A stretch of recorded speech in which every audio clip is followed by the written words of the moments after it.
Big TV భక్తి సమాచారం WhatsApp ఛానల్లో జాయిన్ అవ్వండి. అన్ని విశేషాలు ఎప్పటికప్పుడు తెలుసుకోండి. బిగ్ టీవీ ప్రేక్షకులకు నమస్కారం. మాఘ పురాణం ప్రత్యేక కార్యక్రమానికి సాదర స్వాగతం. శ్రీ గణేశాయ నమః, సరస్వత్యై నమః, శ్రీ గురుభ్యో నమః. మాఘమాసం 18వ పురాణం మానస తీర్థాలు. మనమంతా కూడా మాఘమాసంలో ఆచరించాల్సిన విధి విధానాల గురించి తెలుసుకుంటూ వస్తున్నాం. ఈ విషయ సారాంశాన్నంతటినీ కూడా నైమిషారణ్యంలో సూతుడు శౌనకాది మహాములందరికీ చెప్పగా ఇదే విషయాన్ని వశిష్ఠుడు దిలీప మహారాజుకు తెలియజేశాడు. ఆ విషయాన్నే పురాణం ద్వారా రోజు కొంత మనం తెలుసుకునే ప్రయత్నం చేస్తున్నాం.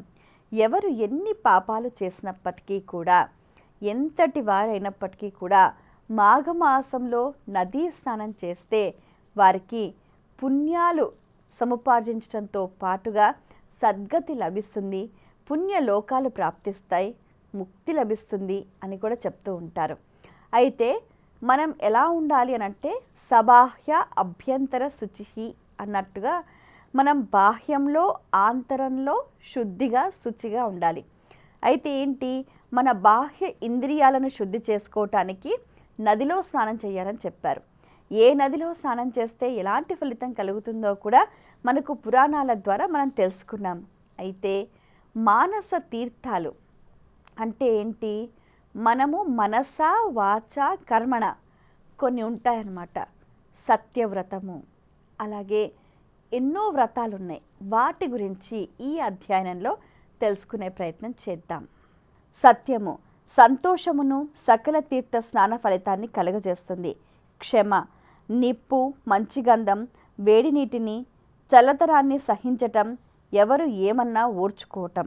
ఇంద్రియ నిగ్రహం కోరికలు వర్జించి నిశ్చల సమాధిలో ఉపాసించటం. భూతదయ అన్ని ప్రాణులను సమాన దయతో ఒకటిగా చూడటం.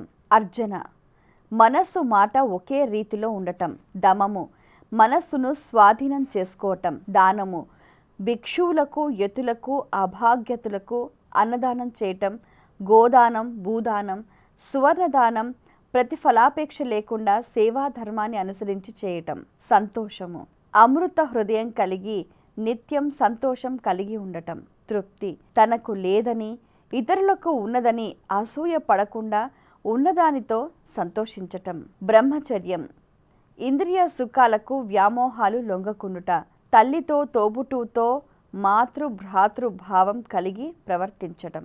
శాంతం కోపానికి తావివ్వకుండా ప్రశాంతంగా ఉండటం.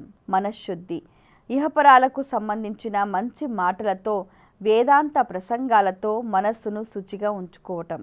శుచిత్వం మనస్సును నిర్మలంగా ఉంచుకోవటం. తపస్సు దైవారాధనతో ఏకాగ్ర చిత్తంతో ఉండటం. గురుపూజ విద్య నేర్చిన గురువును విధేయతతో సేవించటం. విషయ విరక్తి శరీర సుఖాలకు విముఖుడుగా ఉండటం. వైరాగ్యం పరమేశ్వరుడొక్కడే అస్థిరుడని నిశ్చల మనస్సు కలిగి ఉండటం వైరాగ్యం. సమభావం విషయ విరక్తి, సజ్జన సాంగత్యం, తన వలె అందరినీ మన్నించటం, మంచి నడవడిక, ఆచారం. ఆచార శూన్యమైన జీవితం నిరర్థకం. సమస్తమైన చదువులు నిరర్థకాలు. సదాచారం సద్భక్తి లేనివారు, వ్యామోహాల్ని త్యజించిన వారు మోక్ష కాముకులు కాగలుగుతారు. అందం ఆనందం కలుగుతాయి. ఈ విధంగా మానస తీర్థాలు అంటే ఏంటి, మన మనస్సులో మనం ఎలా ఉండాలి, ఎలా ఆలోచించాలి, ఎలా మాట్లాడాలి, ఎలా వ్యవహరించాలి, అందరినీ ఎలా చూడాలి, ఎలాంటి భూతదయ కలిగి ఉండాలి అన్న విషయాలు నేర్చుకోవాలి అని చెప్పి ఎంతో చక్కగా వశిష్ఠులు దిలీప మహారాజుకు తెలియచేశారు. అంటే ఏంటి, మనం లోపల ఎలా ఉండాలి, బయట ఎలా ఉండాలి, అంతా కూడా ఏకీకృతంగా మనస వాచ కర్మణ శుద్ధిగా ఉండాలి. ఎన్ని మంచి విషయాలు మాఘపురాణంలో మనం తెలుసుకుంటూ వస్తున్నాం. ఇవి ఆచరణలో పెడితే మన జీవితం ధన్యం. ఇది ఇందులోని సారాంశం. స్వస్తి.